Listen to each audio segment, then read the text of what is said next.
The ceremony was 11 minutes from starting when Renata Voss saw the man in the tattered coat drift toward the edge of her shot.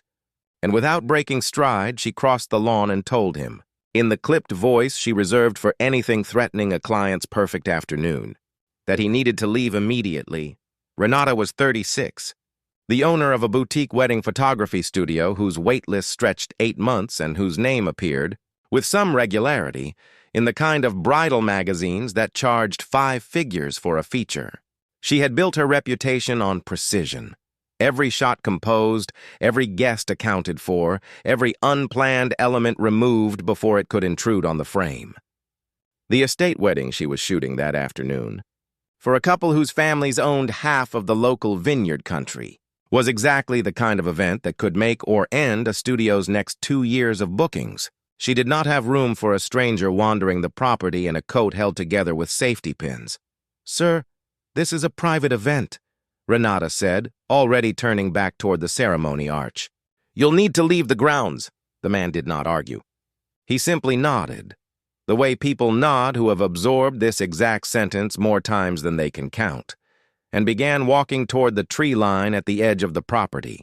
It was only as he turned that Renata's eye, trained almost against her will to notice equipment the way other people noticed faces, caught the case slung across his shoulder. Weathered leather, hand-stitched repairs along one seam, and beneath the flap, just visible, the unmistakable brass edge of a vintage Leica body kept in a condition that spoke of decades of careful, deliberate maintenance. Homeless men did not carry cameras like that. Homeless men did not carry cameras like that and keep them clean. Before we continue, if you believe that talent has no address and dignity wears no label, please like this video, subscribe to Kindness Tales, and share this with someone who needs to believe in people again today. Renata didn't have time to chase the thought. The processional music started, the wedding party began moving down the aisle, and for the next 90 minutes, she was fully consumed by the mechanics of her job, angles, light, the bride's veil catching wind at exactly the wrong moment, the groom's mother crying in a way that needed to be captured from the left side, never the right. It wasn't until the reception, during the toasts, that her second shooter leaned over and murmured something that made her nearly drop the camera she was holding. "That man you kicked off the lawn earlier," her assistant said. "I think that was Theo Marsh."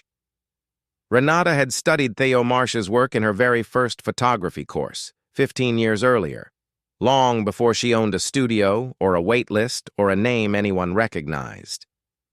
He had been one of the most celebrated photojournalists of his generation, a man whose images from conflict zones and disaster sites had run in magazines that defined an entire era of visual reporting, a man who had won awards Renata had once dreamed, in the private way young students dream of one day standing near.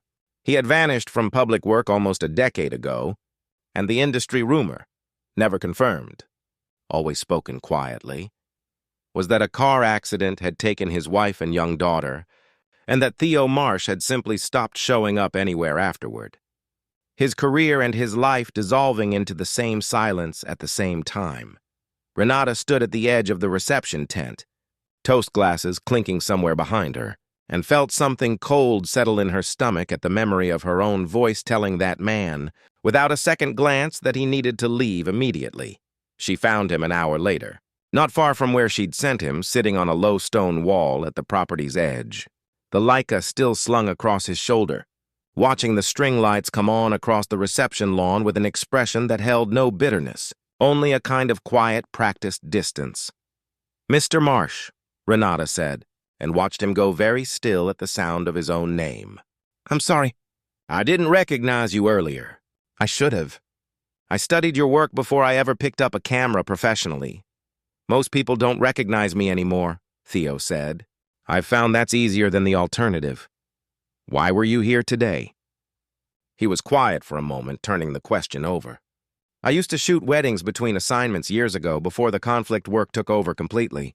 Something about the light through those old oak trees reminded me of a wedding I shot the year before I lost my wife and daughter. I wasn't trying to intrude. I just wanted to look at it for a while. I haven't held a camera up to actually shoot anything in almost 4 years." Renata sat down on the wall beside him. the reception noise growing distant behind her, and asked the question she hadn't planned on asking. "Would you want to?" "Right now.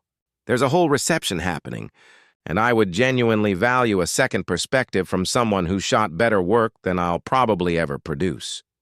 Theo's hand moved to the camera case out of pure reflex before he caught himself. "I don't have film. I haven't been able to afford film in longer than I'd like to admit." Renata reached into her bag and handed him 3 rolls of the black and white stock she kept for artistic detail shots, the kind she rarely used but always carried out of habit. "Consider it borrowed. I'll want to see what you get." What happened over the next 2 hours was not charity, and both of them understood that from the first frame. Theo Marsh moved through the reception the way Renata had only ever read about in interviews, anticipating a moment a full second before it happened, finding a grandmother's hand resting on a cane at exactly the angle that told an entire story, catching the bride's father wiping his eyes behind a napkin in a shot Renata's own team had walked directly past without noticing. It was not the fast, controlled precision Renata had built her whole studio around. It was something older and slower, an instinct for the exact second a moment became permanent, and watching him work, Renata understood she was witnessing a kind of mastery she had spent her entire career reaching toward without ever quite arriving at. The 3 rolls Theo shot that night, developed the following week in Renata's studio darkroom because he no longer had access to one of his own, contained some of the most quietly devastating wedding photography either of them had ever seen. Renata included 4 of his frames in the final album she delivered to the couple, with his name credited beside her own, and when the mother of the bride asked who Theo Marsh was, Renata told her the truth in full, without softening any part of it. She offered him a position at the studio the following week. Not an act of pity, she made clear, but an acknowledgement that his instincts belonged somewhere they could still be used. Theo declined the first 2 times she asked, the old fear of stepping back into a world that had once defined and then unmade him proving harder to release than either of them expected. He accepted the 3rd time, on the condition that he could set his own pace, work only the ceremonies that felt right to walk back into, and never be asked to explain the 4 years he'd spent without a home to anyone who hadn't earned the right to ask. 8 months later, an image Theo shot at a small autumn wedding, a groom catching his grandmother mid-laugh, her hand pressed to her chest, was picked up by a photography publication that had once run his conflict work decades earlier, accompanied by a short piece about his return. Renata read it standing in her studio doorway and thought, not for the first time, about how close she had come to losing this entirely. Over 11 minutes and a tattered coat she had judged before she had ever bothered to look closer.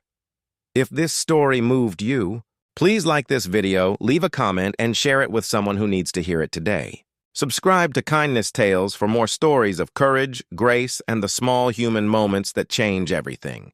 And tell us in the comments, has someone's outward circumstances ever almost cost you the chance to see who they really were?